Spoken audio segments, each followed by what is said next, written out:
أعوذ بالله من الشيطان الرجيم. بسم الله الرحمن الرحيم. الحمد لله وسلام على عباده الذين اصطفى.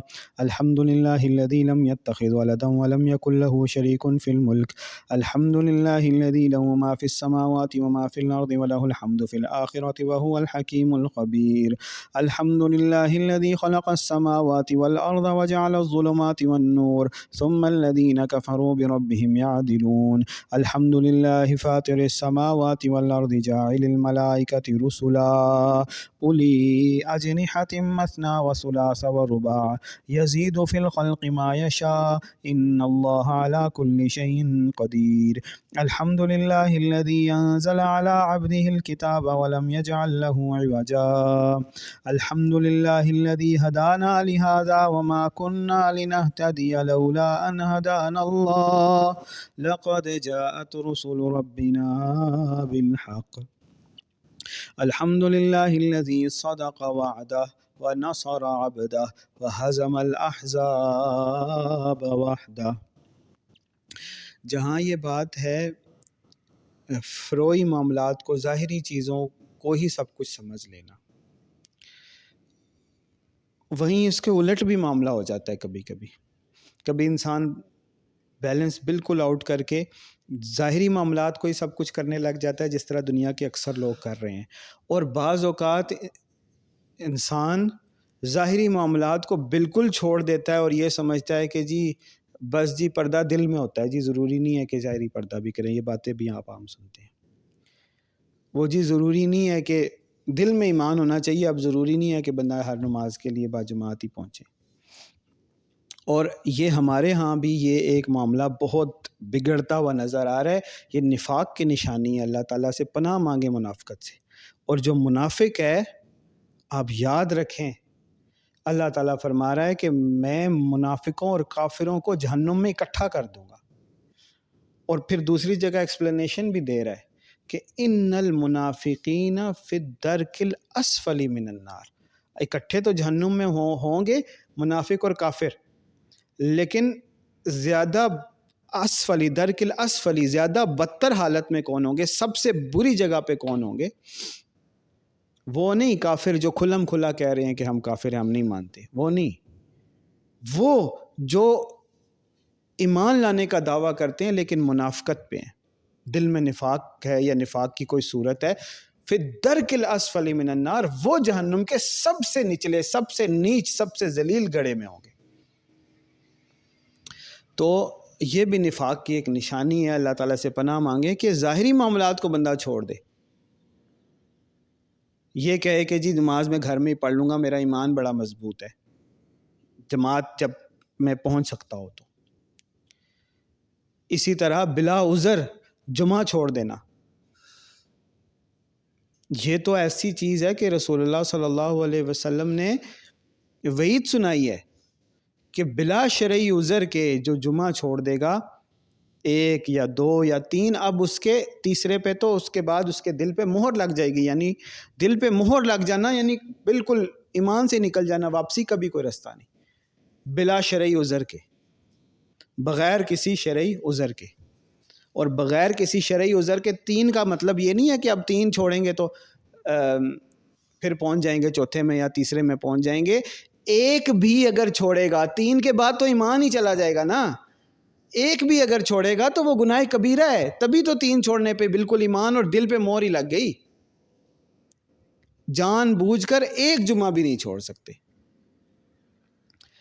تو یہ بنیادی بات، جیسے آپ نے یہ سمجھنا ہے کہ ظاہری معاملات میں ہی سب کچھ نہیں کر لینا، کپڑے اچھے پہننے کو، خوشبو لگانے کو، ظاہری چیزوں کو عید نہیں سمجھ لینا. اسی طرح یہ بھی ضروری ہے کہ ظاہری چیزوں کو چھوڑ بھی نہیں سکتے. دل میں ایمان ہونا چاہیے، دنیا کے جس کونے میں بھی ہیں. اب آپ یہ نہیں کہہ سکتے کہ میں صرف ایمان لے آیا تو میرے لیے کافی ہے. آپ سب کے لیے ضروری ہے کہ آپ ہجرت کر کے فزیکلی بھی یہاں پہنچیں. نہیں پہنچ سکتے، اپنی طرف سے پوری کوشش کی، پھنس گئے، مجبور کر دیے گئے. اب آپ کے لیے ضروری ہے کہ کم از کم زکوٰۃ یہاں ادا کریں. اور اس کے بعد کیا ضروری ہے کہ نماز جمعہ میں ضرور شامل ہو. اللہ نہ کرے دور ہونے کی وجہ سے کوئی ایک جمعہ چھوٹ بھی گیا تو اگلے میں پہنچے. ایسے نہیں ہے کہ گھر میں سوئے رہے ہو کون جائے اتنا سفر ہے، ایسا نہیں ہے. اسی طرح آپ کون سی عید منا رہے ہیں؟ اگر آپ عید کی نماز باجماعت یہاں ادا نہیں کر رہے، کون سی عید منا رہے ہیں؟ عید کیا ہے پھر؟ کپڑے پہننا ہے آپ کے لیے، خوشبو لگانا آپ کے لیے عید ہے؟ عید تو عید کی نماز ہے، اجتماعیت ہے. اللہ کی رسی کو تھام کر پھر اپنے امام کے پیچھے، خلیفہ کے پیچھے آپ نے اجتماعیت کے ساتھ نماز قائم کرنی ہے. اب آپ کی عید ہوئی. اب آپ دن کو کھائیں پئیں جیسے عام دنوں میں کھاتے پیتے ہیں، گھومیں ادھر ادھر، جو بھی رشتہ داروں سے ملیں، جو بھی کریں، نماز پڑھیں، صدقہ دیں، جو بھی کریں. عید تو عید کی نماز ہے. باقی تو کوئی ہندوؤں کا تہوار ہو سکتا ہے، کوئی یہودیوں کا مشغلہ ہو سکتا ہے، کوئی انگریزوں کا کوئی ایونٹ ہو سکتا ہے، کوئی فیسٹیول ہو سکتا ہے. یہ تو دنیا میں سارے لوگ کرتے رہتے ہیں کہ باجے بجا رہے ہیں، غبارے پھاڑ رہے ہیں، پٹاخے بجا رہے ہیں، نئے کپڑے پہن رہے ہیں، میوزک لگا رہے ہیں، گھوم پھر رہے ہیں، ہنس کھیل رہے ہیں. یہ تو سب لوگ کرتے ہیں. یہ تو کھیل تماشے ہر جگہ ہوتے رہتے ہیں. وہی اگر آپ نے کرنے ہیں تو وہ کسی اور مذہب کا تہوار ہو سکتا ہے، مسلمانوں کی عید نہیں ہے. اور آپ صلی اللہ علیہ وسلم نے سخت ناراضگی کا اظہار فرمایا اس شخص کے لیے جو کسی بدعتی کی عزت کرے اور جو کسی فرقے کی طرف بلانے والے کے پیچھے چلے، اس کے پیچھے نماز ادا کرنے کی کوشش کرے. تو وہ تو اس فرقے والوں میں سے ہوا نا، ہم میں سے تو نہ ہوا. کیسے آپ نماز جمعہ کہیں بھی پڑھ لیتے ہیں؟ جی ہم نے یہیں پڑھ لیا تھا. اور نہیں بھائی، اگر ادھر نہیں پہنچ سکے تو اب نماز جمعہ نہیں ہوگا، ظہر کی نماز ہوگی. آ نہیں سکتے تھے، عید کی نماز وہیں پڑھ لی. کیا بھائی عید کی نماز وہیں پڑھ لی؟ پھر تو آپ سمجھے ہی نہیں دین کو. عید کی نماز تو ہوگی تب جب آپ ریاست کے پیچھے پڑیں گے یا اس ماڈل خلافت کے پیچھے پڑیں گے جہاں پہ اللہ کی رسی ہے. ادروائز تو عید کی نماز ہے ہی نہیں. وہ تو کسی فرقے والے کا کوئی تہوار ہو سکتا ہے، اس نے کوئی رسومات بنائی ہوئی وہ ہو سکتی ہیں. نماز کا نام اگر دے رہا ہے تو اس کو نہیں دینا چاہیے. اگر آپ اسے نماز سمجھ کے پڑھ رہے ہیں تو وہ بدعت تو ہو سکتی ہے، کسی فرقہ کی اطاعت تو ہو سکتی ہے، اللہ کا دین نہیں ہو سکتا. تو آج کے 2 خطبات میں آپ نے 2 باتیں سمجھیں. پہلی بات یہ کہ ظاہری چیزوں کو ہی سب کچھ نہیں سمجھ لینا چاہیے. ایران میں آپ دیکھ لیں کیسے داڑیاں رکھی ہوئی ہیں، چوغے پہنے ہوئے ہیں، پگڑیاں پہنی ہوئی ہیں، دین سے بالکل خالی ہیں. آج صبح ہی میں دیکھ رہا تھا کہ میزائل گر رہا ہے اور فیل ہو رہا ہے کہ اس طرف آ رہا ہے یا کچھ، تو وہ عورت شور مچا رہی ہے کہ یا فاطمہ مدد، یا فاطمہ مدد، یا فاطمہ الزہرا مدد. نعوذ باللہ من ذالک. یہ دین سمجھا؟ یہ تم لوگوں کی داڑھی ہے. حضرت ابراہیم علیہ السلام اس لیے آئے تھے کہ دنیا میں حضرت ابراہیم علیہ السلام نے جو بت توڑے تھے اس لیے توڑے تھے.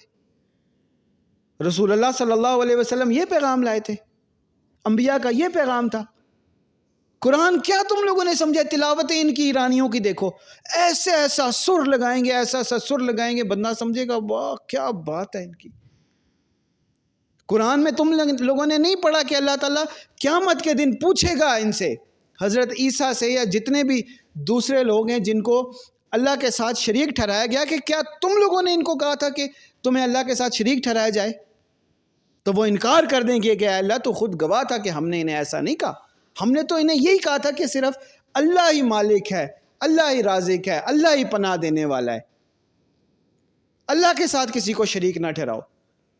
تم لوگوں نے ظاہری چیزوں کو سب کچھ سمجھ لیا، پھر سوچ رہے ہو کہ جی ہمارا کبھی جنرل بھی مر گیا، ہمارا جی سپریم لیڈر بھی مر گیا، ہمارا جی سارے ختم ہوتے جا رہے ہیں. کبھی حضرت علی سے مدد مانگ رہے ہیں نعوذ باللہ من ذالک، کبھی فاطمہ الزہرا سے نعوذ باللہ مدد مانگنے لگ گئے ہیں. یہ اللہ تعالیٰ کے مخلوق ہیں، اللہ کے غلام ہیں، یہ خود اللہ سے مدد مانگتے تھے اور قیامت کے دن بھی اللہ تعالیٰ کی رحمت کے طلبگار ہوں گے. ان سے مدد مانگنے سے مدد نہیں ہوگی. اور وہ پھر اس کلپ میں آ بھی رہا ہے کہ وہ سیدھا میزائل آ کے اس کو لگتا ہے، وہ چیختی رہ گئی، وہ بالکل اس کے سامنے آ کے لگتا ہے. تو یہ فروئی چیزوں میں پھر ایسے ہی ہوتا ہے، وہ لگتا ہے ایسے ہے کہ بہت بہت ایمان ہے، بہت دیندار ہیں، بہت بہت پہنچے ہوئے بزرگ بن چکے ہیں، سپریم لیڈر بن چکے ہیں، کیا کیا بن چکے ہیں، مسجد اقصیٰ کے مجاور بن چکے ہیں، خادمین حرمین الشریفین بن چکے ہیں، کیا کیا بن چکے ہیں، لیکن اصل نہیں ہوتی، اللہ تعالیٰ کی مدد نہیں آتی۔ ظاہری معاملات کو سب کچھ سمجھ لینے سے بچنا ہے۔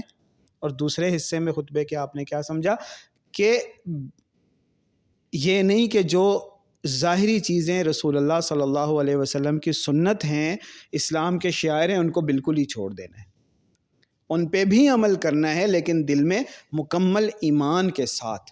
نماز جمعہ تبھی ہوگا جب آپ ریاست کے پیچھے پڑیں گے یا پھر اللہ تعالیٰ کی طرف سے اس ماڈل خلافت کے پیچھے پڑیں گے، ادروائز نماز جمعہ نہیں ہے، وہ نماز جمعہ ہے ہی نہیں، وہ کوئی اور نماز ہو سکتی ہے، نوافل ہو سکتے ہیں، کوئی فرقے کی جماعت ہو سکتی ہے، کچھ اور ہو سکتا ہے، وہ نماز جمعہ نہیں ہے، نہ ہی نماز عید ہے،